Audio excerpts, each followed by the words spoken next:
You. I want a sidebar with you, Mrs. Santos. Oh, yeah? Yeah. That was quite an amazing stunt you pulled earlier. Yeah, well, I don't think Dr. Fisher would agree with you. He was one angry dentist when he left here. Well, it doesn't matter. His testimony was effective. The judge was impressed. He scored points with the jury. It was good. Well, sure. Switching Carmen's dental records definitely points to a frame. Speaking of that, I don't in any way condone the liberation of those x-rays, but somebody else might say, well done. Thanks. I'll be thanking you later. Oh, yeah? Mm-hmm.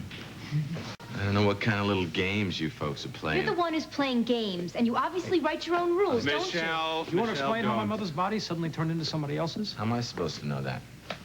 Because you're Gus Toro, and you testified under oath that the buck stops with you, that you are totally in charge. And now you want us to believe that somebody else switched the dental records. Well, I really don't care what you think, Ross. I didn't switch the bodies, I didn't switch the dental records, but I will find out who did. That is such bull. You've been after Danny since day one. You're going to regret the day you tried to frame me when I'm through with you. Is that a threat? What do you think? Gus, if you didn't do it, who did?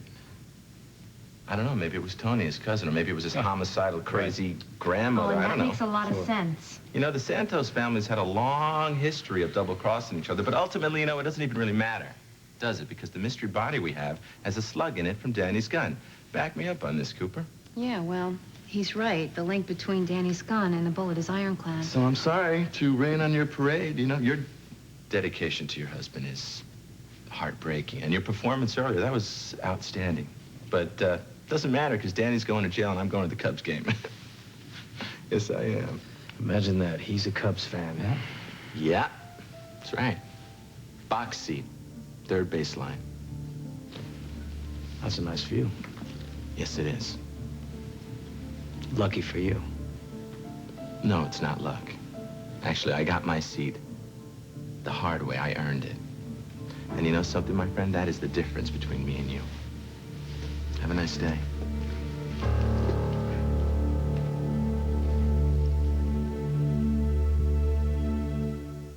How can Itoro lie like that? What do you mean? It's just so obvious that he switched the files. Of course. We need to step up the pressure and keep him off balance. Mm-hmm. I agree. Well, we can, with the gun. The murder weapon? The so-called murder weapon. Itoro's claims about the body are bogus, so we have to prove that he has the wrong gun, too. You think it's time to pull the other one out of the lake? Yes, I think if we do find that gun, it would help substantially. Yeah, it creates reasonable doubt about the evidence. The gun is one more bit of proof that Itoro's been lying and Danny's been telling the truth. Once we start looking, who knows what we'll find. I have a feeling that the gun isn't the only secret the lake has to offer.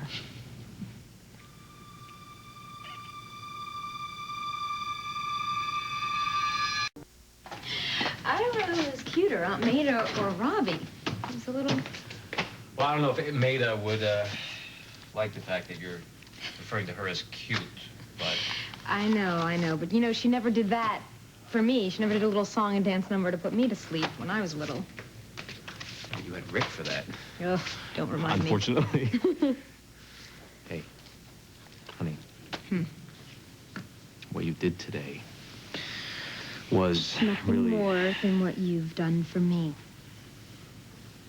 I'm trying to thank you here. Oh, really? Well, then just thank me.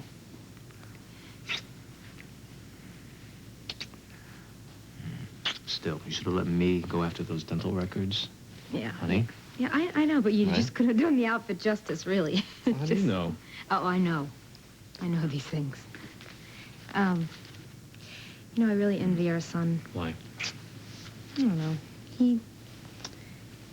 All he has to worry about is love, hunger, sleep.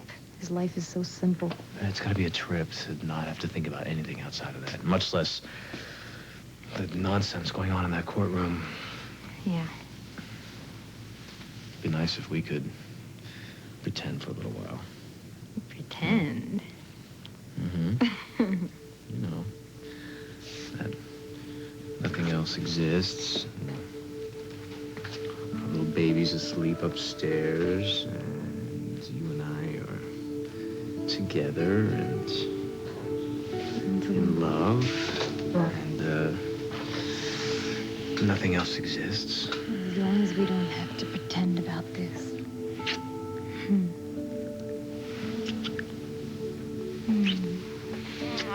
so hungry. Hungry, or hungry? Really food hungry. Cheeseburger, French fries, the works. Okay. Hungry, All right. hungry. Want a good company? There's nothing in the fridge. Okay, after.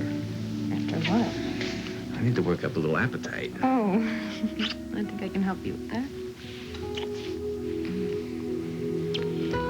Okay, let's What? I didn't even work up a sweat. Hey, you Come know what? on. The sooner that we go, the sooner we're gonna be home for dessert. So. Well, then let's hurry.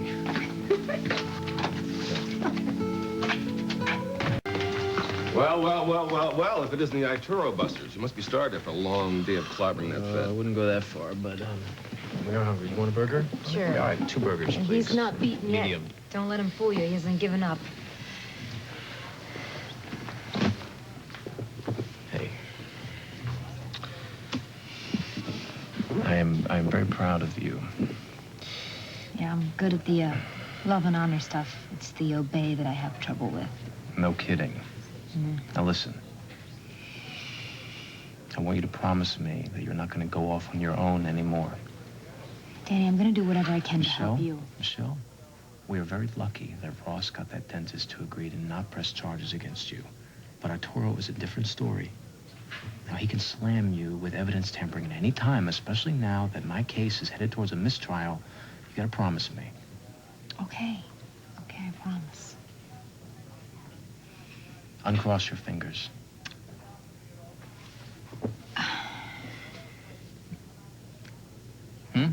No.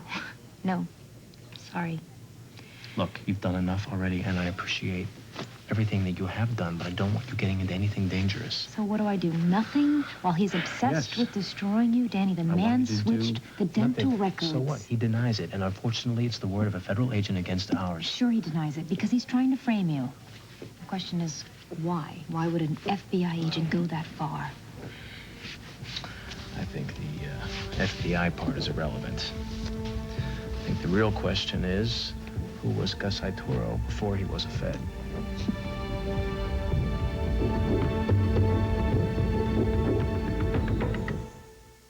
Maybe you're right. Maybe you're right. This could have started a long time ago. You need to think about this, Danny. Did you and Ituro ever cross paths in Chicago? I don't know. Maybe you lived in the same neighborhood or went to the same school. No, I would remember that. You never dealt with him, even when you were a kid.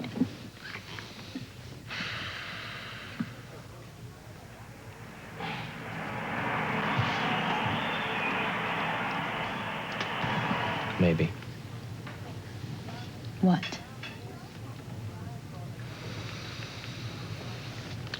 Something that happened at the courthouse made me remember What? something. What? Tell me. that- You know, my father took me to a lot of Cubs games when I was a kid. There was one time I was 9 or 10. There was this other kid sitting with us. Did you know him? No, I didn't know who he was, but it really seemed like my father did. We were sitting on the third baseline, where we always sat. And my father bought me hot dogs and sodas, but he also bought them for this other kid. And it was weird. He kept looking at both of us like he was proud or something. Thank you. And then there was this foul ball that came toward us. And me and this other kid both went to grab it, but my father caught it. And then he gave it to this other kid. He didn't want it. He threw it out into the field, which really made my father mad because he doesn't like anybody refusing him. And it's always stuck with me because I thought it was so strange. But my father turned to this kid and he said, "That's the last time I ever give you anything, Junior." Dear Ross, you're going to have a table for one tonight. I'm tired from running after you, so I'm spending the night at the spa to celebrate my job well done. Kids are with my mother. See you tomorrow. Your loving private investigator, Blake. P.S. Open the side pocket of your briefcase and have your own celebration. You should know better, Ross. I didn't disappear on you. I was solving the riddle that we've come to know as Gus Ituro. Enjoy.